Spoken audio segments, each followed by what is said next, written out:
Assalamu alaikum wa rahmatullah. Welcome to our class of Sciences of Hadith. Today, inshallah, we will discuss the weak hadith, al-hadith al-da'if. We already talked about the hadith mutawatir, hadith sahih, hadith hasan, and now we are discussing the weak hadith. And it is mentioned in the book, page 144. So you need to read what Dr. Kamali mentioned about hadith da'if. Now, we start first with the definition of the weak hadith. And in order to define the weak hadith, you need to know what's the authentic hadith, hadith sahih, and what's the hadith hasan. Because we already said the hadith sahih is the authentic hadith, which has the trustworthy narrators with continuous link of chain for all the way to the Messenger ﷺ without being outlandish or without having any defects. The hadith hasan, the narrators are a little bit lower than the hadith sahih. Now, in the weak hadith, it is also lower. Dr. Kamali said it's the hadith that is not qualified to meet the hadith sahih or hasan criteria. The hadith that fails to qualify the conditions of hasan. Because once it fails to qualify to these conditions, it is da'if automatically. But let's analyze it a little bit. What do we mean by it fails to qualify to the hasan level? Whether the chain of narrators is not continuous, or one of the narrators or more has weakness, whether in his trustworthiness or in his memory. That's what we mean by that. With this, we learn that there are many reasons for the hadith to become weak, whether from the isnad or from missing a narrator or from the narrator himself, even if he was mentioned.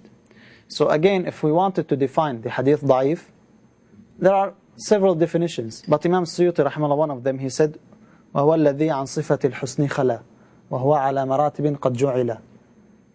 So again, it's almost similar to what Dr. Kamali mentioned, so we will stick to this definition. It is the hadith that fails to qualify to the hasan. Now, let's say we have a hadith which is weak. We knew that this hadith is weak. Can we apply it or not? Someone was praying 2 rak'ah at 1 o'clock every day. And you ask him why, because he tells you there is a hadith says it's recommended to pray at 1 o'clock every day. Well, is this hadith authentic? Is it in Sahih ibn Hibban, Sahih ibn Khuzaymah? Is it in any of the books of Sahih? He says, no, it is a weak hadith, but I want to do it. So what do you think? Can someone do that or not? No? Why? Because it has to do with prayers, it has to do with rulings. Sharia has to do with adding or subtracting prayers. You can add weak hadith, but not in adding, subtracting prayers or adding rulings to the Sharia. Okay, so you mean, so you agree in principle that it is permissible? It is permissible to unless it is in rulings? Yes. Yes. In acts of worship, the default ruling is that it's haram unless there is an authentic hadith or from the Quran. And for everything else, it's halal, except if it's indicated haram otherwise. But for acts of worship, for acts of worship, everything is haram, unless there is an evidence that it is allowed. So it's almost the same. But what about if it's not an act of worship? If you wanted to eat something, and you said, I cannot eat. I cannot eat honey. Why? Because it's forbidden. Why it's forbidden? There is a weak hadith. Can you do that?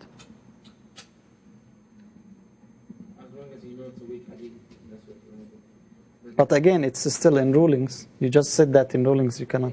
Yeah, it's eating. There is a hadith in the Quran about honey. Yeah. Yeah, this is just an example. But in general, if you have a hadith which is weak, can you work according to it or not? Can you narrate this hadith also or not? Can you narrate it as long as you say it's a weak? As long as you say it's weak. If you don't say it's weak, well, again, if doesn't have to do with rulings or Sharia or... Did all scholars of hadith who documented the hadith, did they all mention this hadith is weak, this hadith is hasan, this hadith is sahih? None of them did that. Why? Because they listed the chain of narrators. It's your job to check on them, whether they are trustworthy or not. You had something from the students online? Yeah, Omar, Ahmed just put no. No, Umar, why no? Why you say no?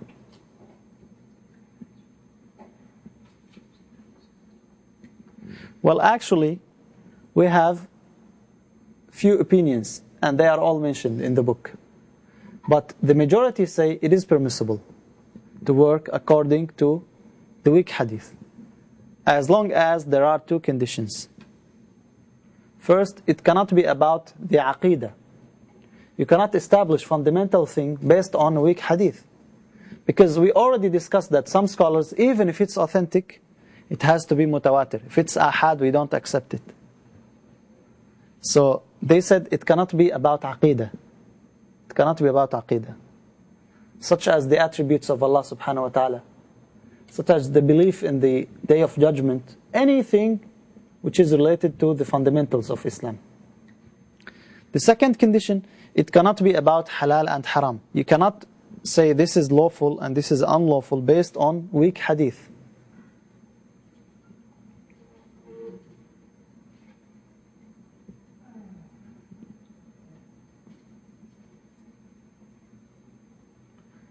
So, these are the two conditions in order for you to narrate the weak hadith.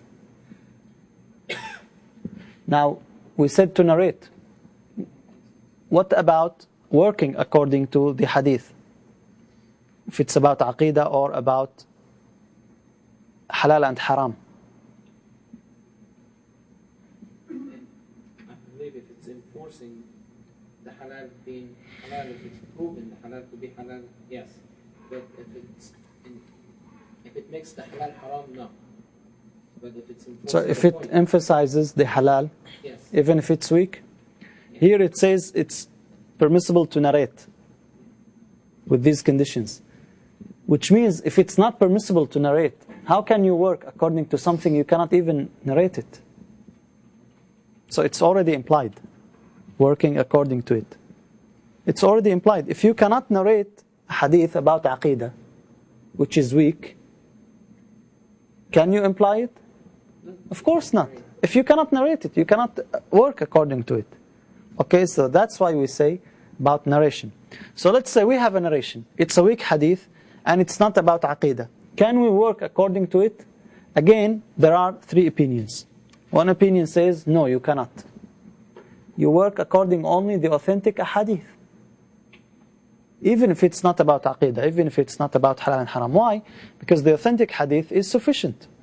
Mostly people will work according to some weak hadith and they leave the authentic hadith.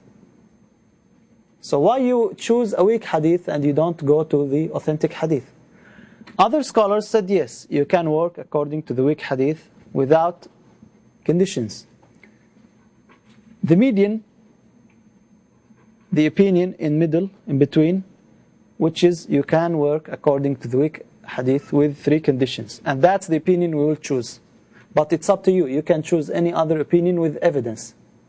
And all of them are mentioned in the book. There are three conditions. The first condition, the weakness cannot be strong. What do we mean by that? We mean by that the weakness cannot be, the hadith cannot be too weak. Because if it's too weak, it means most likely, the Prophet ﷺ did not say it, most likely this is not a hadith. So you cannot work according to it. So the hadith cannot be too weak. This is the first thing.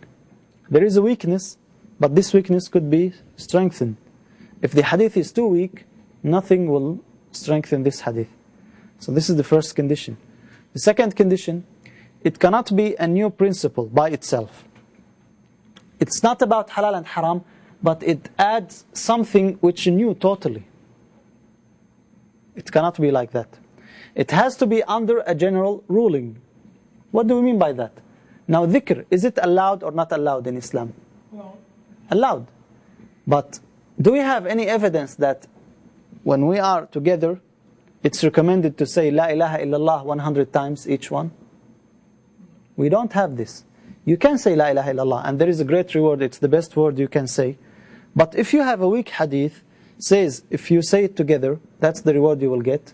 Now you did not add a new principle. You just added something which is already there under a fundamental thing, which is the dhikr of Allah subhanahu wa ta'ala. So this is the second condition.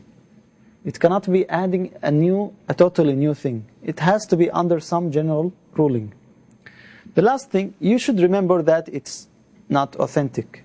Even when you work according to the hadith, you know that it's not authentic. What do you mean by that?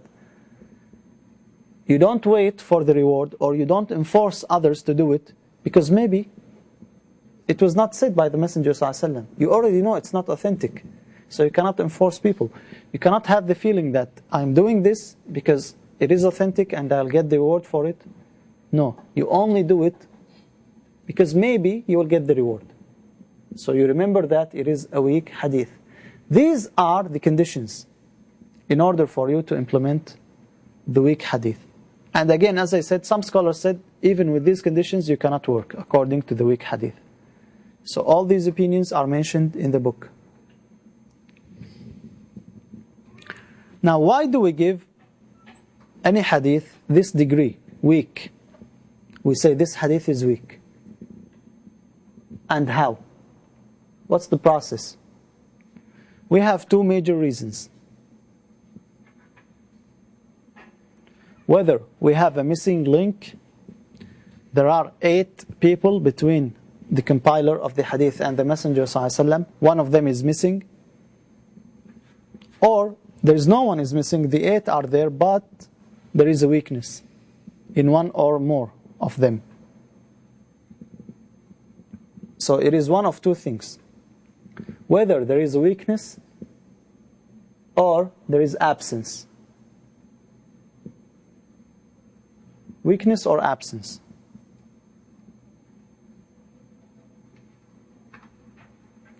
Whether there is a missing link or there is a weakness.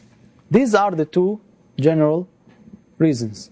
Now, we will start with the weakness due to the missing narrator. So again, we have two things. We have the weak hadith for a missing link or for a weakness. We will start with the missing link.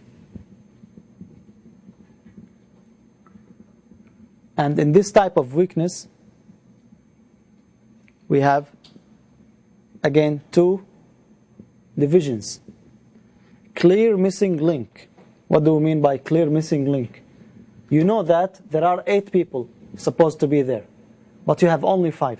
What does that mean? Definitely there are people missing. That's what we mean by clear missing link. Definitely there are people missing. Or there is a hidden missing link. You don't know. Maybe all of them are mentioned, and maybe there is one of them is missing.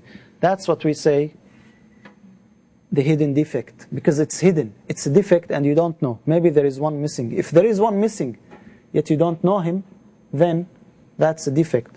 And we will not discuss it. I just want you to know how it is divided. We have a weak hadith, whether the narrator is missing or the narrator is there but there is weakness. If the narrator is missing, whether this missing is clear, it's known, or it is unknown. And now again we will take only the missing link, which is clear. And again the hadith for this is divided to 4 types. 4 types. Mursal, Mu'allaq, Munqati' and Mu'dal.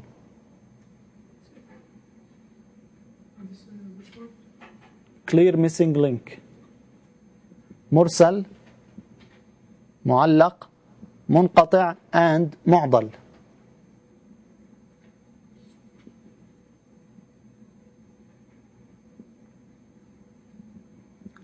I will repeat one more time.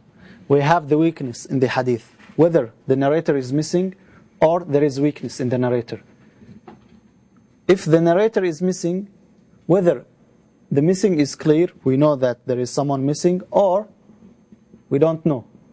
If we know that there is a missing link, it is divided to 4 types. Mu'allaq, mu'dal, munqati' and mursal. 4 types. That's how we break it down. Look at the tree. This is the weakness in the hadith. Whether because there is missing link or there is weakness. So we will not talk about the second type. We'll talk about the missing link. This missing, whether it's clear or unclear. And again, we will not talk about this issue. We're coming to it later. We'll talk only about if it's a clear missing link. We have mu'allaq, munqati', mu'dal, and mursal. That's how you should have the breakdown for the weakness in the hadith. So we have whether there is weakness in the narrator or we have the narrator missing. If the narrator is missing, whether we know and it's clear or we don't know, it's unclear. If it's clear, there are 4 reasons.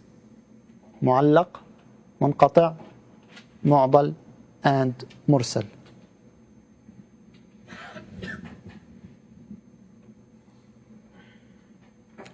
Okay, now we're moving to the first type, which is mu'allaq.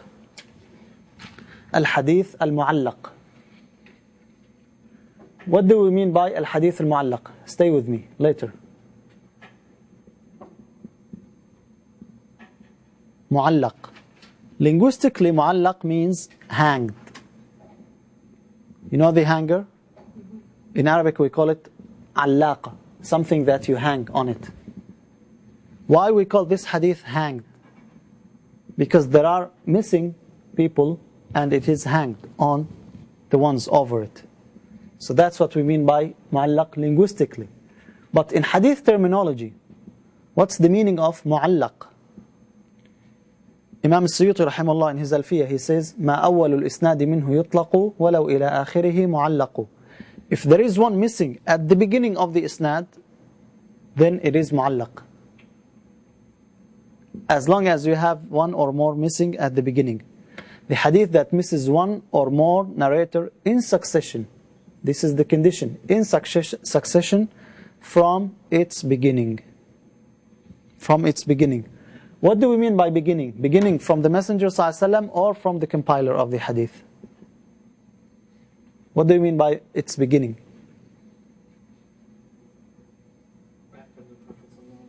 After the Prophet ﷺ. No, that's wrong. After the Prophet ﷺ, if there is someone is missing, we call it mursal, and it's coming. Al-mu'allaq, we mean by beginning, it's beginning from the compiler. Like Imam Bukhari rahimahullah, his sheikh is missing. Or Imam Muslim rahimahullah, his sheikh is missing. That's what we mean by mu'allaq. The one that's missing from the bottom after the last narration. From the beginning, we say from the beginning, because that's how you narrate the hadith. Who told you this? Do you start with the Messenger ﷺ or you start with the one you saw? So the beginning is the end of the chain. Yes. No, the end of the chain we call it the Messenger ﷺ again. You just need to flip it. Okay? So, as long as there is one or more narrators in succession, they are missing, then it is mu'allaq. And it has 2 examples. We have 2 examples. To omit the entire isnad and keep the companion, or the companion and successor only.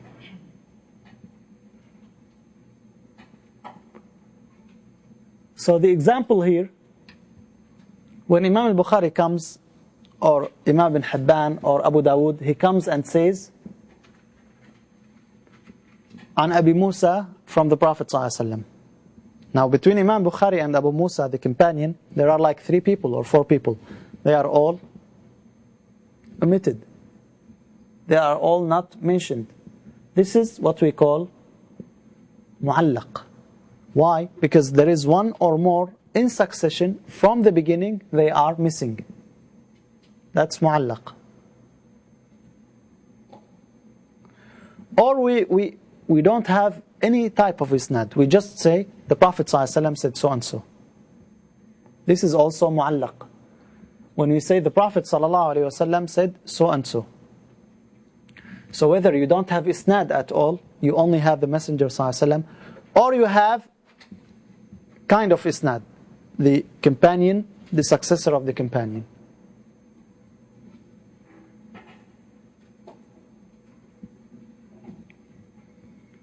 Now, I will mention real examples.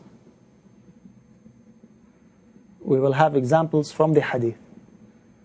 So again, in the mu'allaq, the hanged hadith, we have one or more in succession from the beginning, they are missing. Whether the entire isnad is omitted and you have the companion and successor from the Messenger ﷺ, or you don't have isnad at all. You just say the Prophet ﷺ said so and so.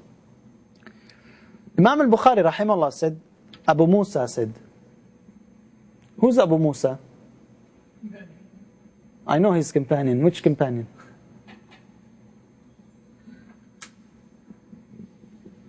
Abu Musa is Abu Musa al-Ash'ari radiyallahu anhu. What's his name? Yes. Very good, Bazigha. What's the name of Abu Musa radiyallahu anhu? Oh. Yes. Abdullah ibn Qais. Very good. Abdullah ibn Qais. Very good. Yeah, now alhamdulillah you're getting the names. Abu Musa radiyallahu anhu said, the Prophet sallallahu alayhi wasallam covered his knee when Uthman entered. The Prophet sallallahu alayhi wasallam was sitting and part of his leg was exposed. When Uthman came, what did the Prophet sallallahu alayhi wasallam do? He covered his knee. Now, is there isnad here? Did Al-Bukhari rahimahullah meet with Abu Musa al-Ash'ari, the companion of the Messenger ﷺ? No, there are like 200 years between Al-Bukhari and Abu Musa. There are like 3 men or 4. He did not meet with him. But he said, Abu Musa said so and so. What does that say? There are people missing from the isnad. Now again, where we are discussing the mu'allaq, in which section? In hadith mutawatir, in hadith sahih, or in hadith da'if? Where are we discussing this? Da'if, right? So, shouldn't this hadith be da'if? Yeah, to start with, yes, it is da'if. Yes, it is da'if, because we don't know. Maybe there are 3 men, and all of them are weak narrators. How do we know? But remember, we are saying, who said that? Al-Bukhari. It is narrated in Al-Bukhari. What does that mean? It's what? It's a good hadith. It's sahih. Why it's sahih? Anything Al-Bukhari says, it's automatically sahih? Yes? Yes or no? Well, it's called Sahih al-Bukhari. Yeah, it's called Sahih al-Bukhari. There is also Sahih ibn Hibban. In principle, that's the condition of Imam Bukhari. He will not include any hadith unless it's authentic. However, here, this hadith, in hadith terminology, is not sahih. Try to apply the rulings. We just took the conditions. What's the condition of this sahih hadith? It has to be continuous chain of narrators. Do we have continuous chain of narrators here? No, he does not say. Do we have or we don't have? We don't have it here. We don't have, so it's weak. But why we say it's in Sahih Bukhari? Even if it's in Sahih Bukhari, it's still weak. But the same hadith was narrated from other chains with continuous link. That's why it became sahih. In principle, this hadith is weak. This hadith is weak. And that's why we mention it in the section of weak ahadith. Because it is weak. However, there is an exception in Al-Bukhari and Muslim. Now, so in general, this is the ruling of the hadith mu'allaq. In general, hadith mu'allaq is authentic or weak? It is weak. Why? Because there are people missing. Because there are people missing. And in order for the hadith to become authentic, it has to be continuous chain of narrators, which we don't have here. However, there is an exception for Al-Bukhari and Muslim. Al-Bukhari and Muslim, if these ahadith are mu'allaq, they still could be sahih. Because scholars, when they discussed these hadith, they took every single hadith in Al-Bukhari and Muslim. If they found hadith like that, mu'allaq, and they said it's weak in principle, they go back and they see other chains of narrators. And they say, eventually, it is sahih. But to begin with, it is weak. It is a weak hadith. So this is the first type, which is what? Mu'allaq. Al-mu'allaq, the hanged. Is it weak? Yes, it is weak. Now, we are moving to the second type. Remember, we have how many types? 4. Mu'allaq, munqati', mu'dal, mursal. We took mu'allaq and now we are talking about the mursal. So what's the meaning of the mursal? Mursal hadith, the hadith that has a missing narrator at the end of it, before the Messenger sallallahu alaihi wasallam. So it is what? It's the opposite. There is one missing at the end of it. Okay? If you tell me al-mursal is the one who has a missing narrator at the beginning of it, I will not accept it, because we mean at the beginning of it the narrator after the compiler. So if there is someone missing before the Messenger sallallahu alaihi wasallam, then it is what? Mursal. Then it is mursal. What's the example of it? There are many examples. One of the examples, when a successor says, the Prophet ﷺ said so and so. Now, did the successor meet with the Messenger ﷺ?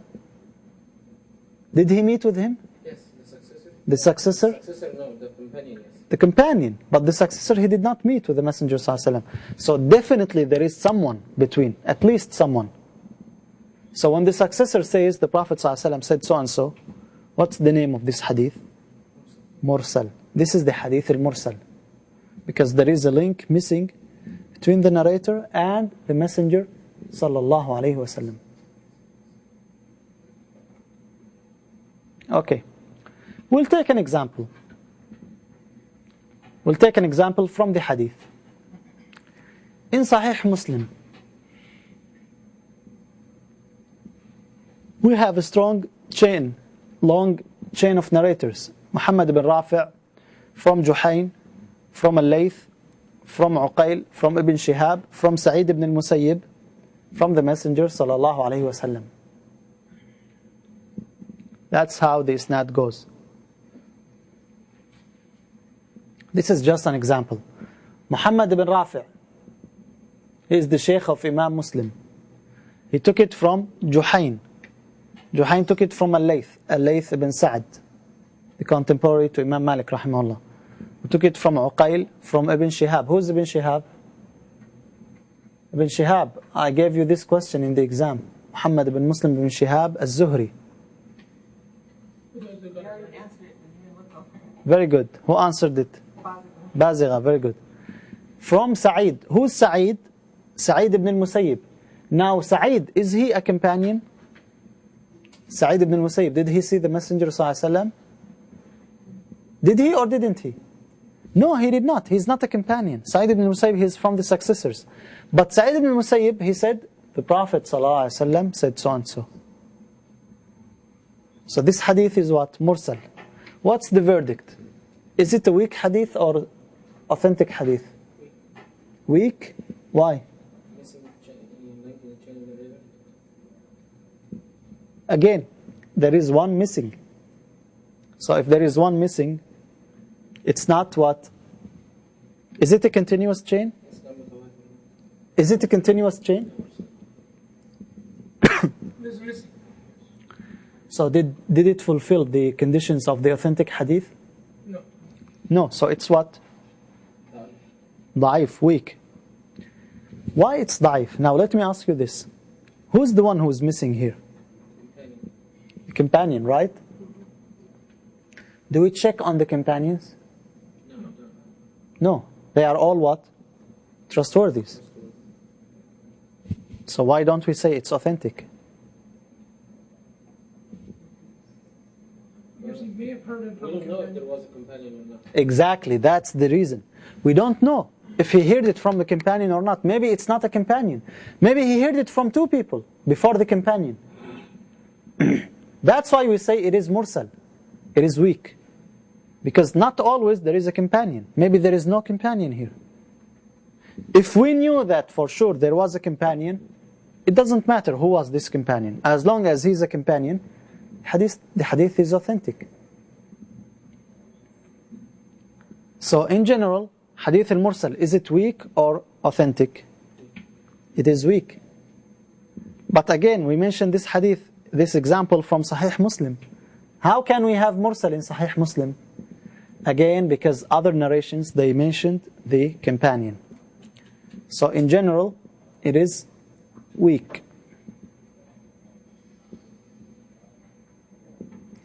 But is this the opinion of all scholars, that the mursal is weak? What do you think? Probably not. Yeah, probably not. Actually, the majority of scholars, Imam Abu Hanifa, rahimahullah, Imam Malik, Imam Ahmad, he said the mursal hadith is authentic, based on the fact that the one who is missing is a companion. So we have actually 3 opinions, and all of them are also mentioned in the book. One opinion says it's weak. The mursal hadith, it's weak. And this is the opinion of the majority of scholars of hadith. Now you have the majority of scholars of fiqh and the majority of scholars of hadith. The majority of scholars of hadith, they said it is weak. Because again, we just applied the rule. And the rule says if there is one missing, it is weak. That's the majority of scholars of hadith. The majority of scholars of fiqh, Imam Abu Hanifa rahimahullah, Imam Malik, Imam Ahmad, they said it is authentic, absolutely. It doesn't matter if there is one missing before the Messenger ﷺ, because most likely it is a companion. So they said it is authentic. And we have a third opinion in the middle, which says it is authentic but with conditions. And that's the opinion of Imam Shafi'i rahimahullah and some scholars of hadith. It is authentic but with conditions. Why? Because again, it's strong. Even if it's weak, it is a strong hadith. Because maybe it's only one missing, and most likely it is the companion. But in some cases, maybe there is more than one. So they say it is a condition, it is an authentic with conditions. That's the opinion of Imam Shafi'i rahimahullah and some scholars. So what are these conditions? They said there has to be 4 conditions. 4. There has to be 4 conditions. It has to be from an old tabi'i. The successor who narrates this hadith, he has to be old tabi'i. Like Sa'id ibn al-Musayyib, al-Hasan al-Basri, those the famous successors. Why? Because if he is old successor, then he took it from whom? From a companion. From a companion. Why he is old? Because he just missed the Prophet ﷺ. So if he missed the Prophet ﷺ, definitely he took it from a companion. If he is a young successor, yarhamukumullah, if he is a young successor, maybe he took it from older successor. That's why we say he has to be old. Because in this case, we guarantee that he took it from a companion. And once we know that he took it from a companion, it's authentic. He was taught by a companion, he must be a trustworthy. Yes. So this is the first condition. It has to be from old tabi'i. The second condition, if he named the person, he names a thiqah. Let's say there is a successor, Zuhri, for instance, and he narrated 10 ahadith. In these 10 ahadith, he said, the Prophet ﷺ said so and so. He did not say, the companion told me from the Prophet ﷺ. He directly said, the Prophet ﷺ said so and so. So let's say we have 10 narrations from a successor. He is telling you, the Prophet ﷺ told me so and so. And you ask him, who told you? Because you did not see the Prophet ﷺ. If he gave a name of a thiqah, of a trustworthy, whether a companion or another successor who is a companion or who is trustworthy, then we accept it. This is the second condition. It's not enough only to narrate it from an old tabi'i. This tabi'i, if we ask him who he took it from, he gives a name of trustworthy. Why is this condition? Because if this tabi'i, when we ask him about the name and he gives weak narrators, then most likely these ahadith that he's narrating are weak. So we cannot accept it. He has to name, if he named the missing link, he has to name a strong narrator. The third condition, if others narrated the same hadith, now remember, they used to have many students. Like in one circle of knowledge, they used to have 200 people. So if others differed with him, they have to get the same hadith.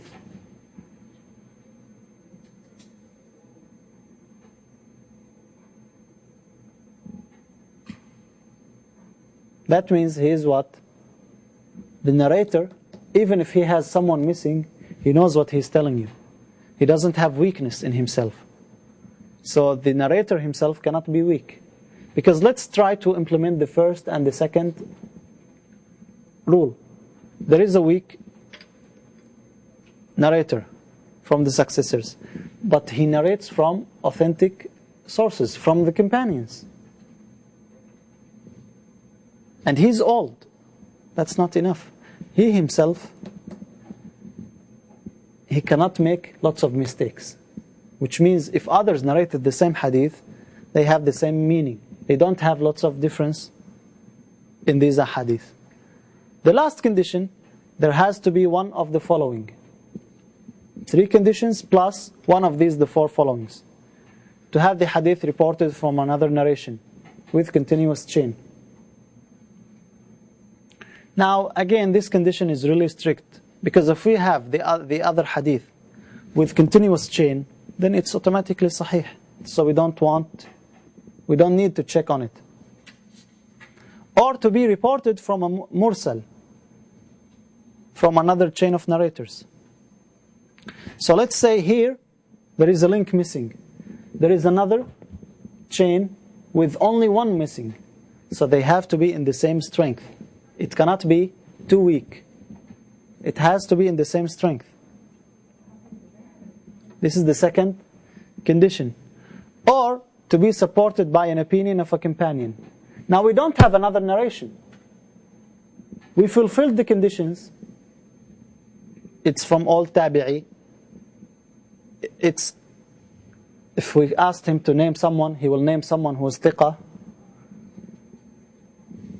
And we have another narration. Or we don't have the other narration. But we have this hadith supported by opinion of a companion. The Prophet ﷺ said about something, this is halal. So one of the narrators came and he gave a hadith that the Prophet ﷺ said this is halal. So we have the hadith which is mursal, and we have the opinion of a companion. Or the scholars give fatwa according to it. Now even if they say this hadith is mursal, it's weak, but that's the ruling, they accept it, that means it is authentic. Now if you fulfill these conditions, 99.9% it is authentic hadith. You cannot miss authentic hadith if you fulfill all these conditions. But again, some scholars, they just said it is authentic always. Other scholars said it is weak. If you apply all these rulings, most likely 99.9% it is authentic hadith. So this is the second type of the missing, clear missing link. We have the mu'allaq and we have the mursal. And with this, before we end our session, one more issue. The mursal of a companion. Now we said the mursal is what? What's the mursal? There is someone missing at the end, before the Messenger ﷺ. Can we have a mursal of a companion? Companion saying, the Prophet ﷺ said so and so, but we still rule it as mursal? Can we do that? The companion is the one who is narrating the hadith. Yes. Can? How? He's the companion. If he didn't say, I heard it from the Prophet. Exactly. If he did not hear it from the Prophet ﷺ. Could this happen? Yes, it could happen. A companion may say, the Prophet ﷺ said so and so. Like Abu Hurairah radiallahu anhu, once he said the Prophet ﷺ said so and so. He was asked, did you hear it from the Messenger ﷺ? He said no. He gave another companion who heard it from the Messenger ﷺ. Or the companion is too young. When the Prophet ﷺ died, he was only 7 years old. He is still a companion, but he did not hear it from the Messenger ﷺ. Like when the companion, like Abdullah ibn Abbas radiallahu anhuma. Abdullah ibn Abbas is a young companion. If he narrated something in the Meccan era, before he was born, this is mursal, because he did not hear it from the Messenger sallallahu alaihi wasallam. So what's the ruling of the mursal of a companion? Yes? Basil said, but we know that the companion heard from another companion, and we don't check on the companion's butt. Okay, Bazira said, we know that he heard it from another companion, and we don't check on the companion. So the ruling is what? It is what? What do you say, Bazira? And the others, what do you say? He said authentic. Authentic. Shazad said sahih. Sahih. I don't think so. I don't think so. Why? Because again, even if he is a companion, maybe he did not hear it from another companion. Maybe he took it from a tabi'i. And it happened. Maybe he heard it from a tabi'i. And that tabi'i, he did not hear it from a companion. It could happen. Now again, I'm not telling you this happens a lot. It's very, very rare. But it could happen. Therefore, the scholars who said it is authentic, they are much more than the scholars who said about the mursal is authentic. Because it's a mursal of a companion. He's a young companion. Yes, he did not hear it from the Messenger ﷺ, but most likely he heard it from the Messenger, from a companion who heard it from the Messenger ﷺ. So that's the issue of the mursal of a companion. And with this, inshallah, we will conclude our session for today. هذا وصلى الله وسلم على نبي محمد وعلى آله وصحبه أجمعين. Is there any question?